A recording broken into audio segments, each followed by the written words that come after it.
بسم اللہ الرحمن الرحیم اللہم یا رحمن یا رحیم و یا ارحم الراحمین وصلی علی من ارسلتہ رحمتا للعالمین۔ نہایت ہی واجب الاحترام بزرگان محترم، برادران عزیز، آج ایک ایسے کلمے اور جملے کے متعلق ہم آپ کی خدمت میں ایک عمل پیش کر رہے ہیں جو نہایت ہی خوبصورت عمل ہے، اکابرین کا مجرب ہے۔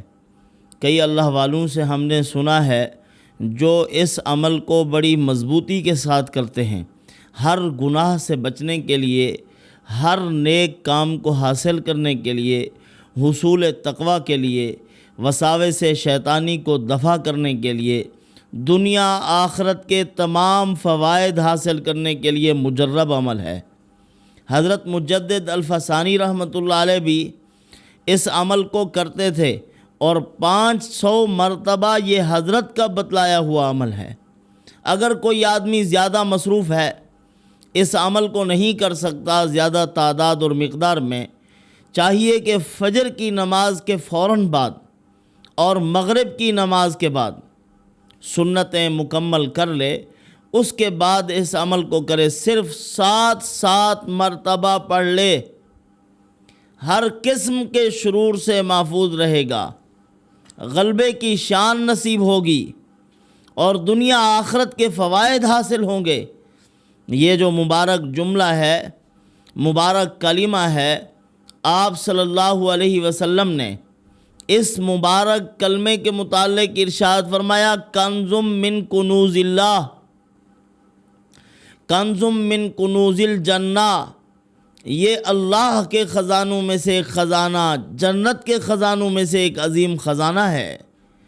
لا حول ولا قوت الا باللہ کو جو کثرت سے پڑھے گا مستجاب الدعوات بن جائے گا، اور لا حول ولا قوت الا باللہ العلی العظیم کو جو کثرت سے پڑھے گا شیطانی وساوس دور ہوں گے اور یقین کا کمال حاصل ہوگا، اللہ عز و جل کی ذات عالی پر اعتماد بڑھے گا۔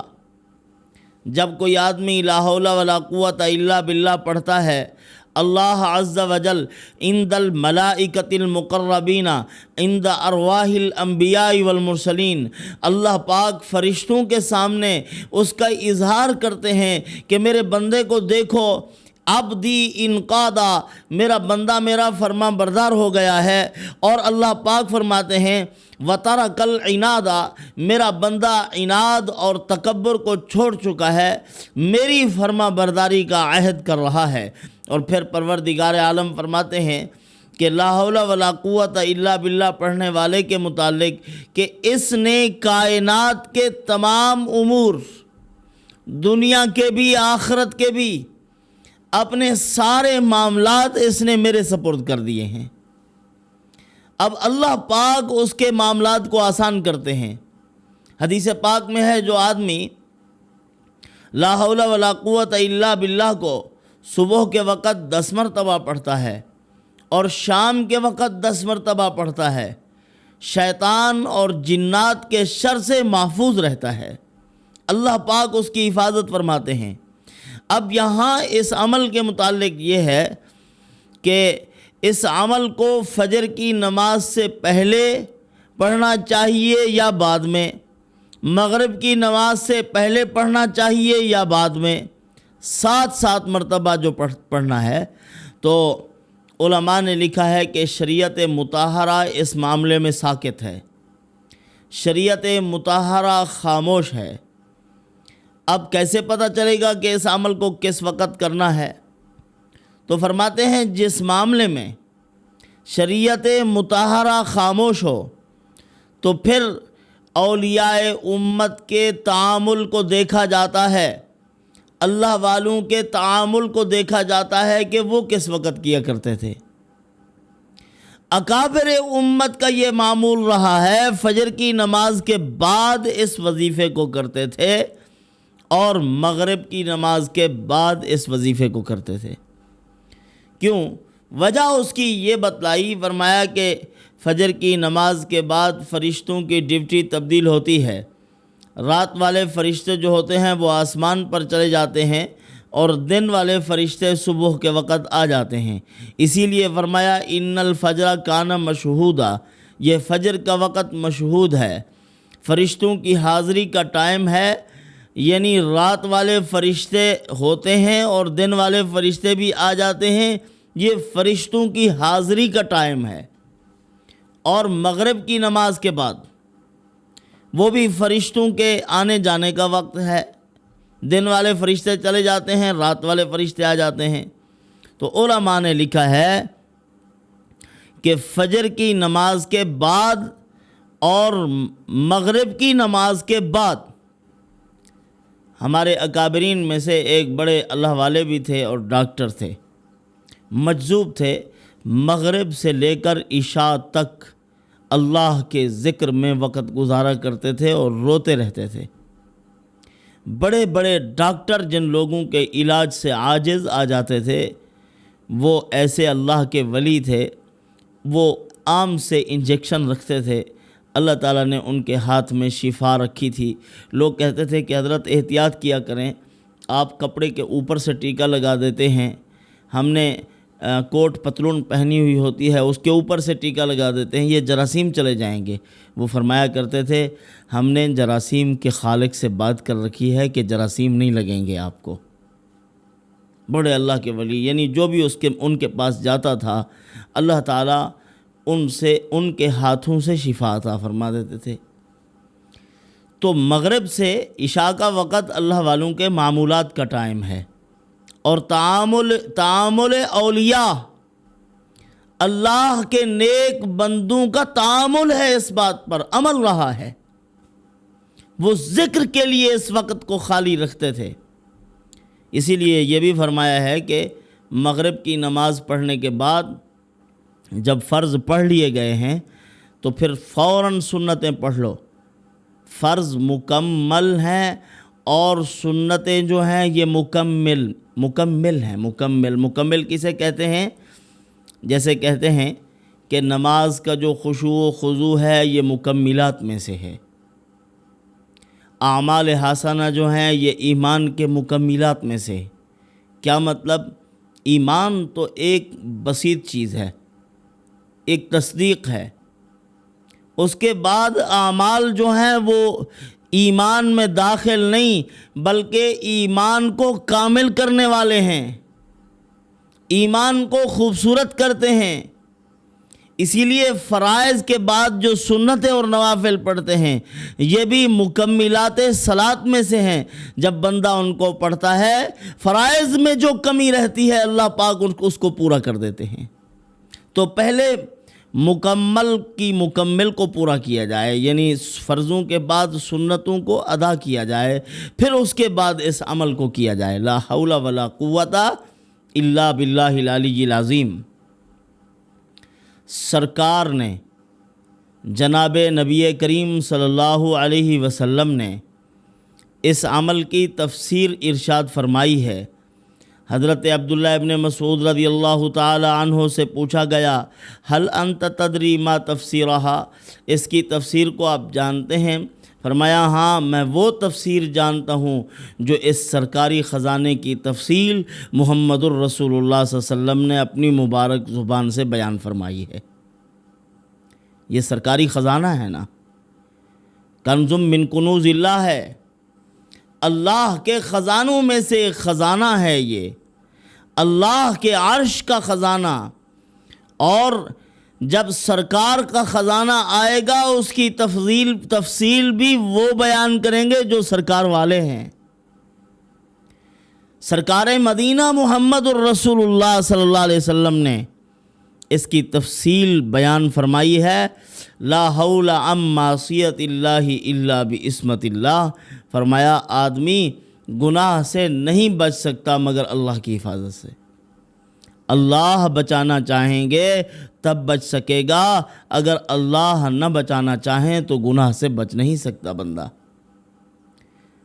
ولا قوت الا باللہ العلی العظیم، کسی آدمی میں طاقت نہیں ہے کسی نفع کو حاصل کرنے کی، کسی نیکی کو حاصل کرنے کی۔ فرمایا کہ اللہ اگر طاقت نہ دے انسان سے طاعت نہیں ہو سکتی۔ لا طاقت علی طاعت اللہ الا بعون اللہ، آدمی کے پاس اللہ کی طاعت اور عبادت کی طاقت نہیں مگر اللہ کی مدد کے ساتھ۔ اگر اللہ کی مدد شامل حال ہو گئی تو پھر طاقت بھی نصیب ہو جائے گی، اگر اللہ کی مدد شامل حال نہیں ہے تو پھر انسان کچھ بھی نہیں کر سکتا۔ وَخُلِقَ الْإِنسَانُ ضَعِيفًا، انسان رجسٹرڈ کمزور ہے، اس کی کمزوری کی رجسٹریشن ہو چکی ہے، قرآن مقدس نے اس کو کمزور کہا ہے، تو لہٰذا اس کے بس سے باہر ہیں یہ معاملات۔ تو یہ کلمہ مبارک، یہ کلمہ جنت، یہ خزانہ جنت، اس کو پڑھے بندہ اور پڑھ کر اللہ کے خزانوں کو حاصل کرے، بے شمار دولتیں حاصل کرے، اللہ کے اوپر کامل اعتماد آتا ہے اسی کلمہ کی وجہ سے، انسان اپنی بے بسی کا اظہار کرتا ہے۔ ایک اللہ والے تھے، بیان فرما رہے تھے کہ جو آدمی اللہ کے راستے میں 1 روپیہ صدقہ کرتا ہے اللہ پاک اس کے بدلے میں 10 عطا کرتے ہیں۔ ایک فقیر بیٹھا ہوا، اس نے کہا کہ اچھا یہ اللہ والے مولوی صاحب بیان کر رہے ہیں، میرے پاس 10 اشرفیاں ہیں، اشرفی 1 تولہ سونا کی ہوتی ہے، دینار 4.5 ماشے کا ہوتا ہے، تو یہ اللہ کے راستے میں صدقہ کرتا ہوں، اللہ پاک ان 10 اشرفیوں کے بدلے میں مجھے 100 اشرفیاں عطا فرمائیں گے۔ اب اس نے اللہ کے راستے میں صدقہ کر دیا، اب پریشان کہ بہت سی دیر ہو گئی ہے، ابھی تک پیسے نہیں آ رہے، کہاں سے آئیں گے، کون لائے گا؟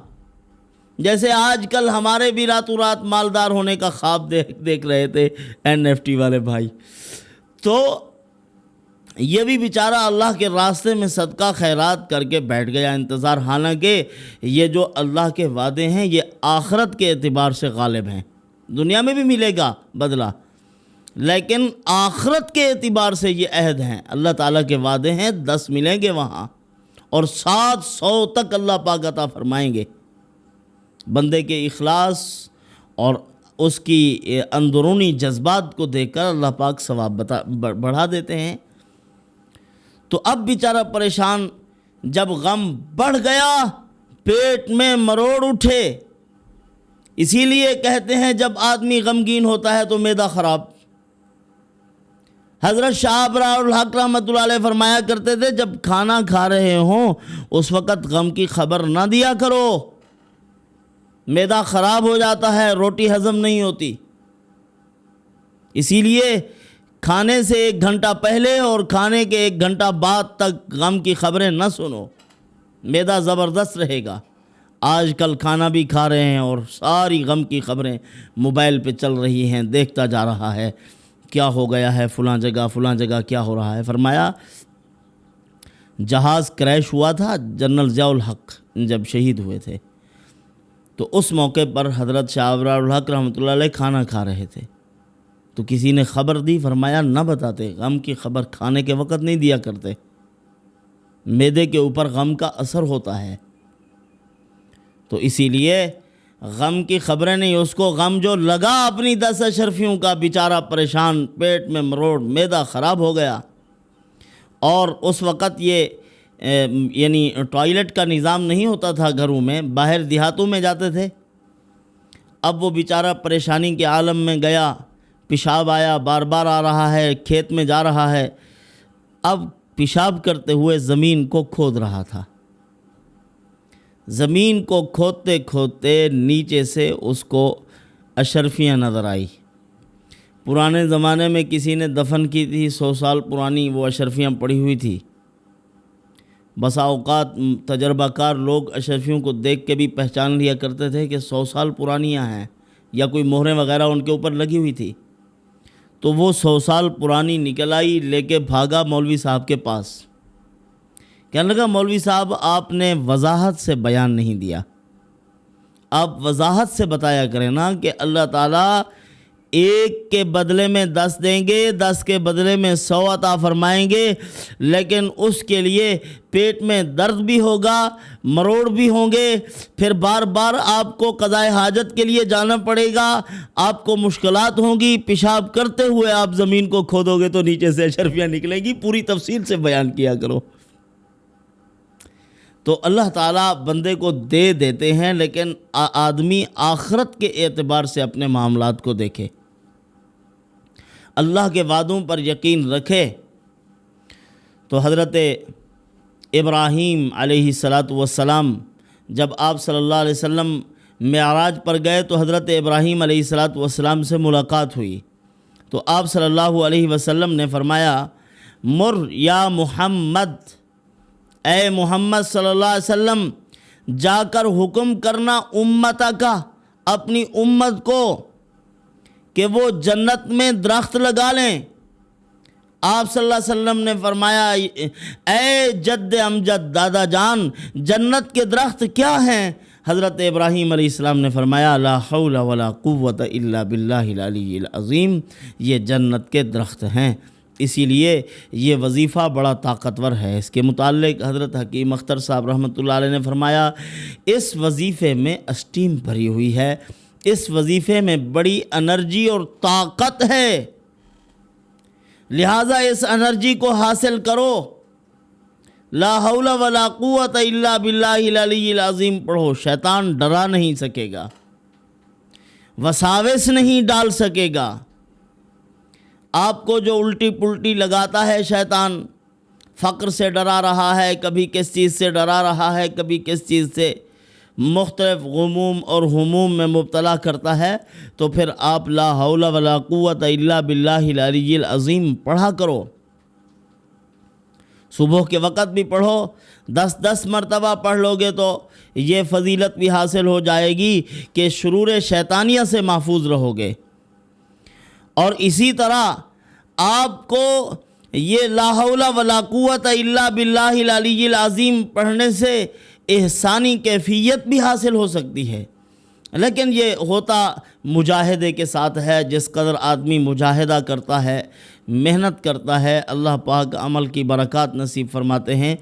تو حدیث احسان کے متعلق آپ نے سنا ہوگا، جبرائیل علیہ السلام ایک مرتبہ تشریف لائے، حضرت عمر ابن خطاب رضی اللہ تعالیٰ عنہ بیٹھے ہوئے، آپ صلی اللہ علیہ وسلم کی صحبت میں اور بھی صحابہ کرام کی مجلس لگی ہوئی تھی۔ جب وہ تشریف لے گئے، آپ صلی اللہ علیہ وسلم نے پوچھا کہ یہ کون تھے؟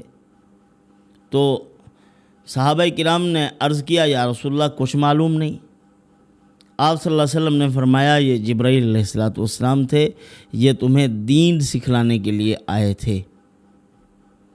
تو احسان کی کیفیت کے متعلق پوچھا تو آپ صلی اللہ علیہ وسلم نے فرمایا کہ احسان کہتے ہیں ان تعبد اللہ کأنک تراہ، اللہ کی عبادت اس طرح کرو کہ اللہ کو دیکھ رہے ہو۔ لا حول ولا قوت الا باللہ پڑھنے سے اس احسانی کیفیت کا استحضار بھی نصیب ہو جاتا ہے، بندہ پڑھتا رہے۔